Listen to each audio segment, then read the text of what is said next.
সময় পৃথিবীর এক মূল্যবান সম্পদ। পৃথিবীতে যারা সফল হয়েছে সময় নামে বাহনের উপর আরোহণ করেই হয়েছে, আর যারা ব্যর্থ হয়েছে সময়ের বাহনের উপর আরোহণ করেই ব্যর্থ হয়েছে।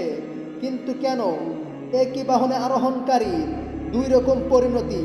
একজন 7 আসমান ভেদ করে সফলতা ছিনিয়ে এনেছে, অপরজন অপদস্থতার ধূলিময় ময়দানে হারিয়ে গেছে।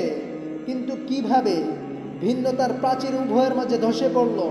এই শত প্রশ্নের একটি সমাধান, আর তা হলো সফল ব্যক্তি তার জীবনের প্রতিটি মুহূর্ত হিসাব করে ব্যয় করেছে, আর ব্যর্থ ব্যক্তি সময়কে মূল্যায়ন করেনি, শুধু অপচয়ের মাধ্যমেই জীবনের পথ পাড়ি দিয়েছে।